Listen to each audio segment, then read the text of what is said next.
Bonjour. À vous la parole. Merci, cher ami Ahmed. Comme d'habitude, chers confrères, chers consoeurs, honorable assemblée, donc je suis M. Metiwi, docteur Metiwi Nordine, fraîchement élu au Conseil national de l'ordre des pharmaciens.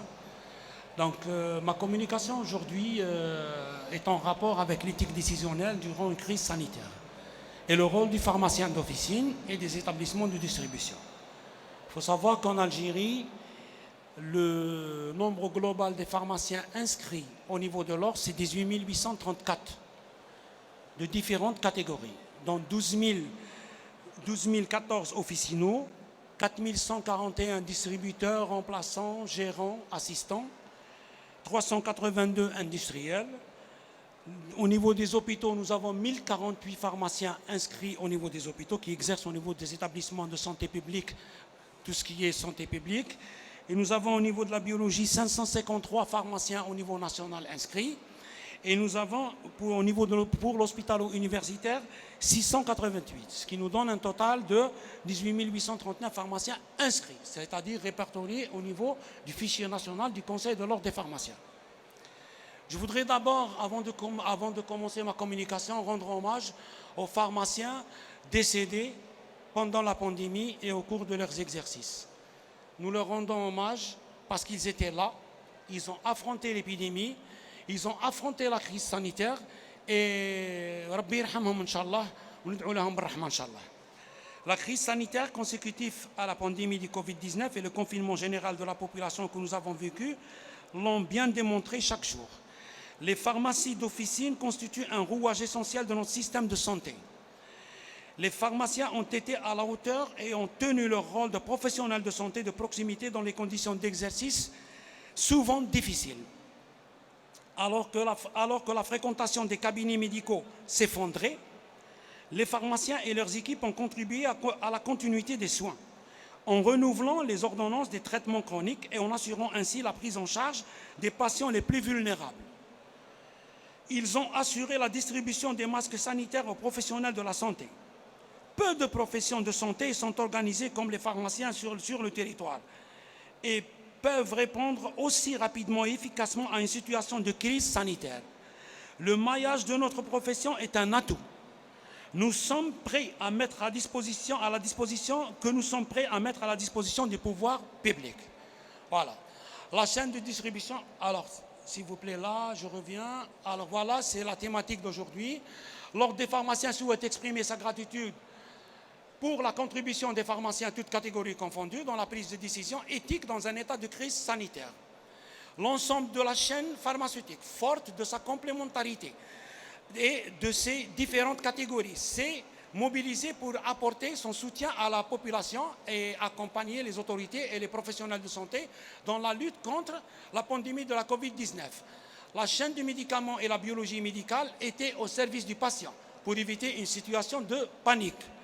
L'industrie pharmaceutique mobilisée pour l'approvisionnement en médicaments, masques, bavettes, tenues de protection, gel hydroalcoolique et garantir le suivi des stocks du médicament dits d'intérêt thérapeutique majeur utilisés pour une catégorie de patients au quotidien.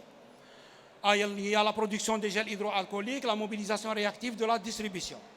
Les pharmaciens d'officine en contact quotidien des patients en première ligne pour assurer l'approvisionnement et garantir l'accès du médicament. Sachez que nous avons été toujours là pour les patients.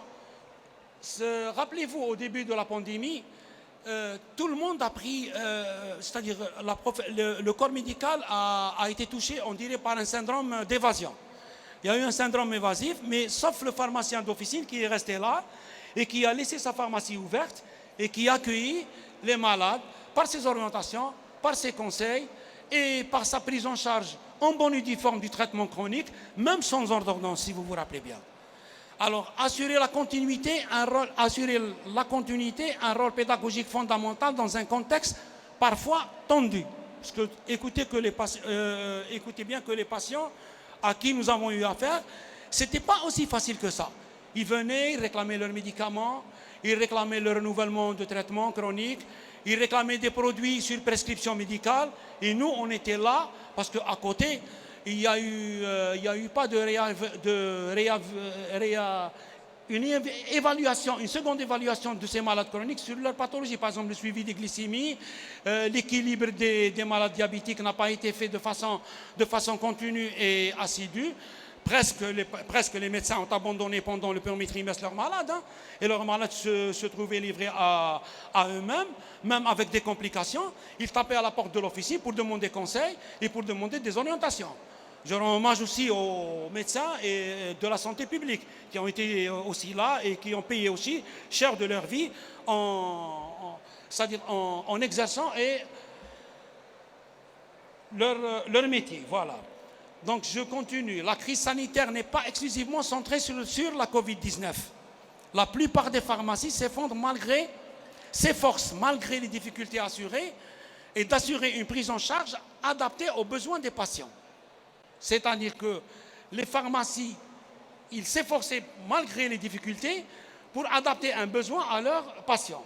Beaucoup d'actions mises en œuvre par l'Ordre national des pharmaciens en collaboration avec le ministère de l'Industrie, notamment en matière de distribution des bavettes et gratuitement au personnel de la santé du secteur public, ainsi que la diffusion des informations de référence. Dans les limites raisonnables, les pharmaciens étaient présents et ont eu l'obligation déontologique de soigner, conseiller, d'orienter les patients malgré les risques personnels encourus et les risques éventuels pour leur famille. La crise de la Covid-19 peut contraindre le pharmacien et ses collaborateurs à exercer dans des conditions éventuellement inconnues, complexes, incertaines ou périlleuses. C'est vrai que nous avons affronté l'inconnu. Au début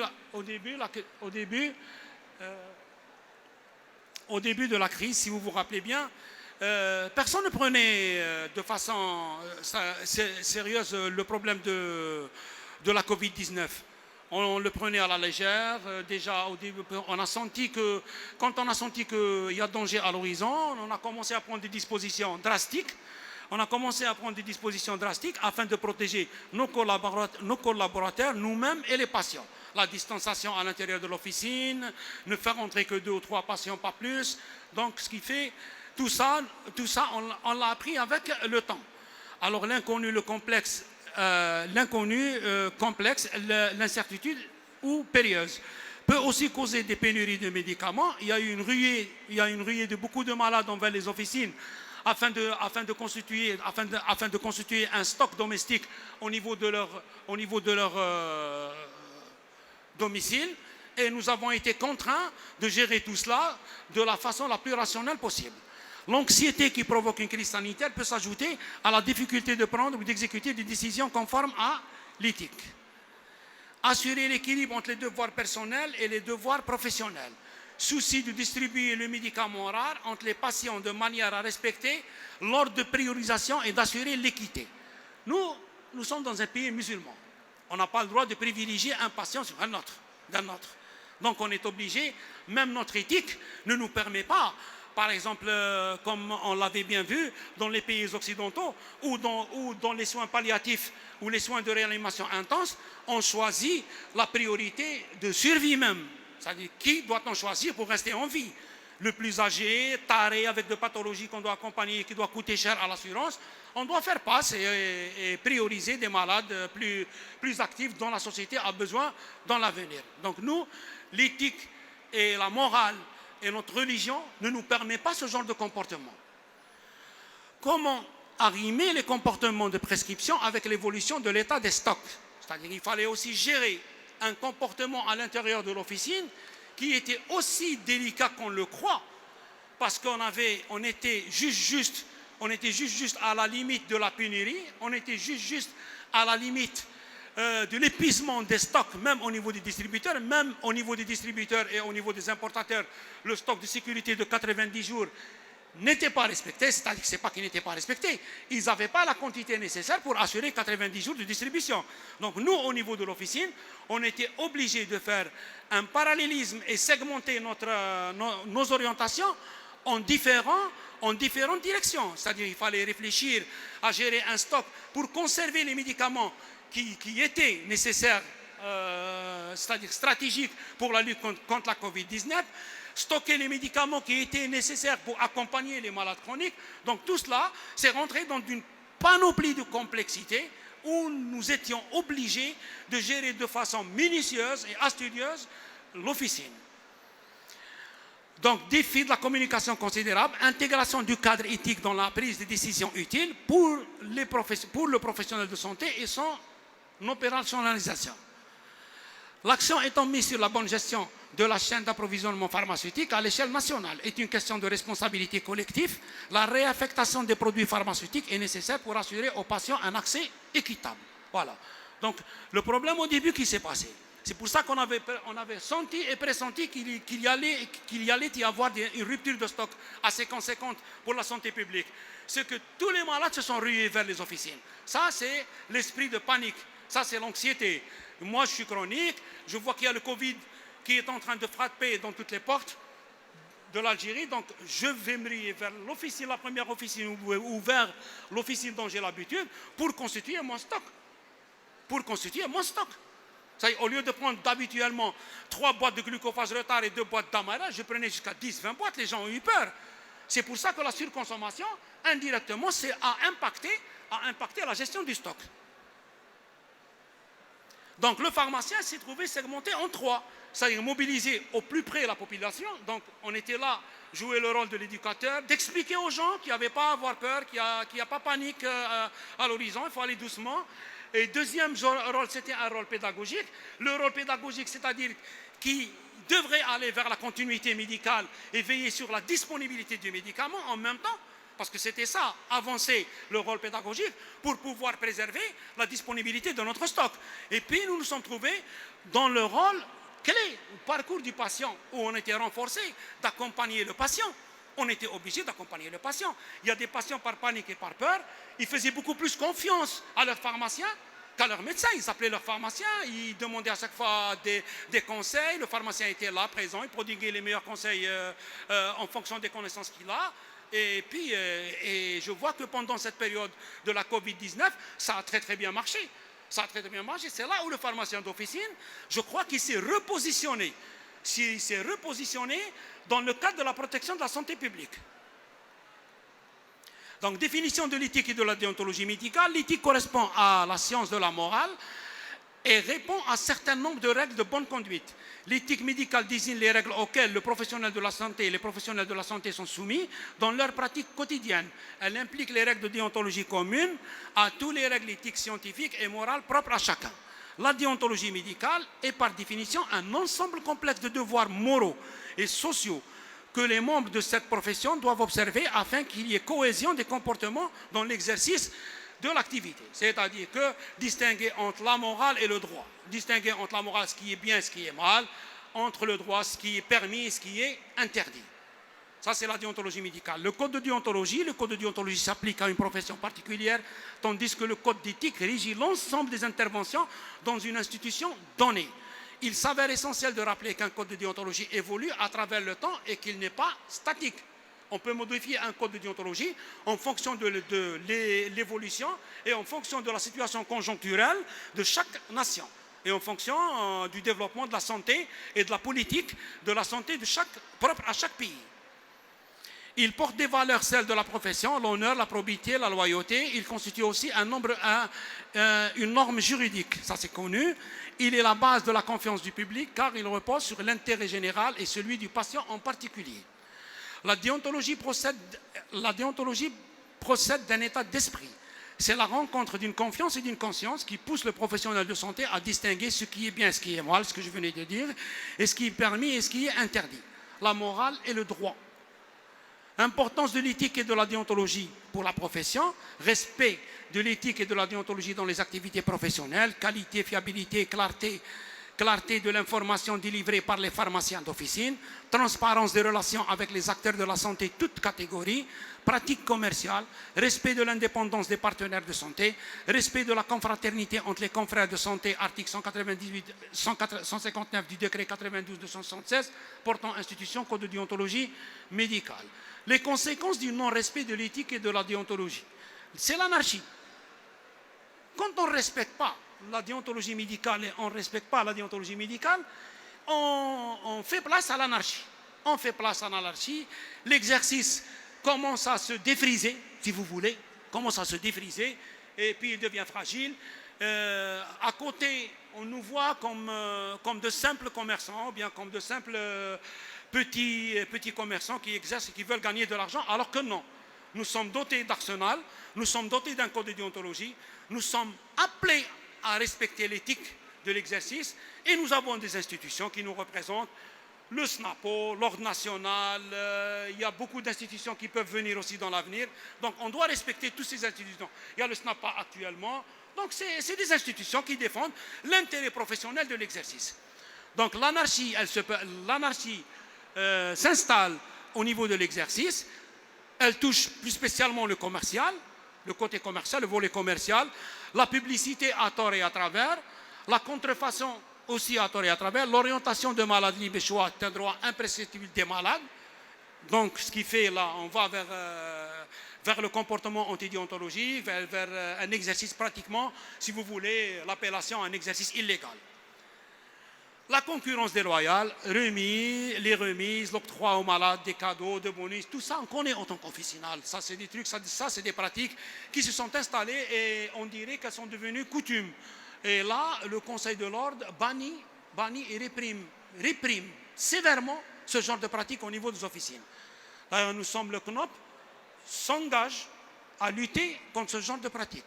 Le CNOP s'engage à sanctionner tout professionnel de la santé, en particulier le pharmacien, s'il s'engage dans cette voie-là. Nous ne sommes pas ici, nous ne sommes pas un organe de répression, mais nous sommes dotés d'une commission de discipline dont les décisions sont exécutoires par le pouvoir public.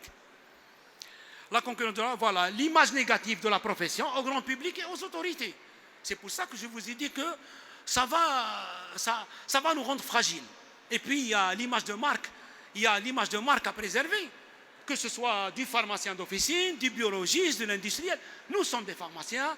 Nous avons acquis des connaissances scientifiques pour pouvoir faire face à des problèmes de santé publique. Donc, c'est à notre honneur de préserver ce genre de comportement. Il n'est pas digne d'un pharmacien de se comporter aussi fragilement comme ça. Situation professionnelle en Algérie de l'exercice pharmaceutique. Est-ce que l'industrie pharmaceutique en Algérie peut s'autoréguler? Bien sûr.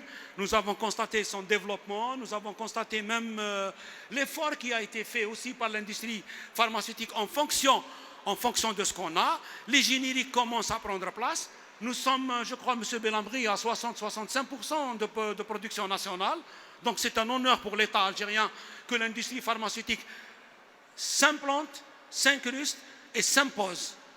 Dans un futur proche, si nous continuons dans tel élan, l'industrie pharmaceutique algérienne risque de s'imposer au niveau africain, pourquoi pas au niveau international pour l'exportation. C'est la politique du médicament de tout pays qui veut se développer et qui veut développer son industrie pharmaceutique. Alors, qui peut envoyer les visiteurs médicaux, informer les médecins juste pour faire avancer les connaissances et non pas pour vendre les produits? Là, il y a un vide, il y a un volet. Et là, il faut bien s'appuyer sur un volet réglementaire. Parce que nous avons constaté dans les dernières années que les délégués médicaux se rapprochent auprès des médecins pour promotion d'un produit et tout. L'action, elle a été constatée beaucoup plus commerciale que scientifique. Nous avons vu que les médecins bénéficient de beaucoup de choses pour qu'ils puissent prescrire tel ou tel produit. Nous condamnons ce genre de pratique aussi, autant que CNOP. Nous avons aussi l'habilité à travailler en étroite collaboration avec le CNOM, le Conseil national de l'ordre des médecins, afin de rappeler les confrères médecins aussi à ne pas, parce que le droit de substitution, ce qu'il ne faut pas oublier, la loi 92-10 de juillet 2010, il est total en Algérie. L'article, il est clair. Le droit de substitution est total en Algérie. Donc on a le droit de substituer. On n'a pas le droit de m'imposer tel ou tel produit. On a le droit de substituer. C'est tout. Est-ce que l'éthique et la déontologie volontaire de l'exercice pharmaceutique s'arrêtent là où commencent les intérêts financiers? Bien sûr que non. Bien sûr que non. La morale nous dicte ce qu'il faut faire de bien et non pas aller à la mal-bienfaisance. On doit aller toujours à la bienfaisance. Qu'en est-il des pratiques commerciales non éthiques et de la concurrence déloyale? Ça, on va essayer de réfléchir à un volet réglementaire, point de vue déontologique et disciplinaire, comment aller et cibler ce genre de personnes qui exercent telle pratique.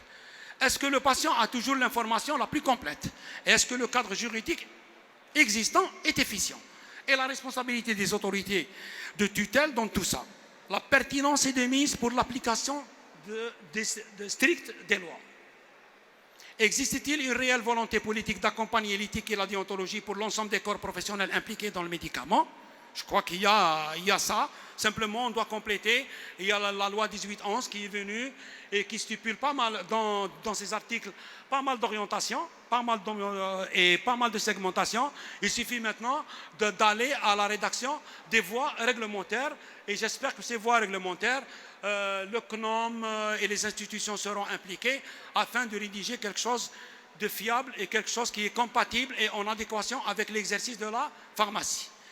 Alors, quels sont les corps de l'État garants du respect de l'éthique et de la déontologie? Le ministère de la Santé, le secrétariat général du gouvernement, le ministère de la Justice, le Conseil de la concurrence, le Conseil de l'ordre CNOM, ATFA, UNOP, toutes les institutions, les comités d'éthique, les sociétés savantes, les associations des consommateurs des patients, les pharmaciens responsables, les associations professionnelles et les directeurs généraux, bien sûr, qui font partie de l'exécutif. Alors, levier à mettre en œuvre pour faire respecter l'éthique et la déontologie, les règles n'ont en effet de sens que si l'on contrôle l'application. Ça, c'est une logique qui parle d'elle-même. Cela va de soi. Il y a toujours un feedback entre la réglementation et la pratique sur le terrain. D'où le devoir de mettre en place les moyens de juger la partie qui a failli. Alors comment? L'accompagnement politique et réglementaire, renforcement de la loi avec les axes d'amélioration suivants. Veiller sur les conséquences liées au contexte actuel de la pandémie. Obtenir la signature d'une convention qui réglemente les pratiques commerciales. Garantir une meilleure transparence des liens d'intérêt. Éclairer les prescripteurs de leur choix thérapeutique. Renforcer le système de vigilance concernant les médicaments. Diffuser une information de qualité sur les produits de santé et encadrer l'exercice des délégués médicaux et renforcer l'encadrement des dispositifs médicaux et des compléments alimentaires, des AMM, voire même autorisation temporaire d'utilisation. Il y a des produits qui sont là, le produit est en rupture totale au niveau national. Le ministère de l'Industrie, je crois, il peut le faire, il a l'autorité de le faire, d'autoriser des autorisations temporaires d'utilisation du produit sur le marché. Ça existe dans tous les pays du monde, c'est ce qu'on appelle l'AUT. L'accompagnement, deuxième point, l'accompagnement politique et réglementaire. Renforcer l'inspection et le pouvoir disciplinaire des instances ordinales par la mise en place de sanctions pour les infractions suivantes. Absence du système de pharmacovigilance efficient au sein des établissements pharmaceutiques, non-signalement d'effets indésirables, non-signalement d'un arrêt de commercialisation, interdiction ou restriction imposée par les autorités du pays où le produit est mis sur le marché, non-respect ou défaut de visa de publicité grand public pour les médicaments, non-respect de l'obligation de service public d'approvisionnement pour les laboratoires et les grossistes répartiteurs. Toujours comment les instances ordinales des professionnels de la santé ont pour mission de veiller sur le respect strict de l'éthique et de la déontologie. Leur bonne gouvernance est capitale et peut être réalisée grâce à un rapport d'activité annuel, grâce à une transparence, gestion de conflits d'intérêts à mettre à côté et grâce à un règlement intérieur qui dirige ces instances à prendre la bonne décision et la décision toujours adéquate et l'indépendance. Il faut qu'on soit autonome. Il faut qu'on soit autonome. Nous sommes les seuls garants professionnels de la santé à décider, à réglementer, point de vue déontologique. En Algérie, il y a un décret, c'est le 1180 de novembre 2011, portant organisation de l'administration centrale du MSRPA sous la direction générale de la santé publique. Il est créé une sous-direction de l'éthique et de la déontologie médicale chargée d'élaborer en collaboration avec les services concernés de l'administration centrale les programmes de contrôle en matière d'éthique et de déontologie médicale en direction des établissements de santé, des professionnels de la santé et du secteur public et privé. De contrôler dans le cadre de l'éthique et de déontologie médicale toute information médicale en direction des usagers et des professionnels de la santé, de contrôler en matière d'éthique de la santé la procédure de collecte, de traitement et de transmission des données médicales des patients à tous les niveaux du système d'information de santé. Donc vous voyez, on a tout sur le plan réglementaire. Le hic et le comble, c'est que sur le plan pratique, on n'ose pas y aller, on n'ose pas aller et affronter. Donc j'espère que les institutions vont s'y mettre pour aller à la pratique, d'entretenir des relations de coordination et de collaboration avec les ordres professionnels sur toute question se rapportant à l'éthique et à la déontologie médicale, de contrôler en relation avec les structures concernées l'activité du service public confié aux ordres professionnels, de proposer toute mesure ou d'élaborer tout rapport relatif au contrôle effectué en matière d'éthique et de déontologie médicale. En période de crise sanitaire, en conclusion, en période de crise sanitaire, la prise de décision conforme à l'éthique exige de mettre en priorité l'intérêt de la population générale plutôt que celui du patient individuel. Le Code de déontologie médicale est un cadre de référence pour la réflexion de l'éthique médicale. Et je vous remercie de votre attention.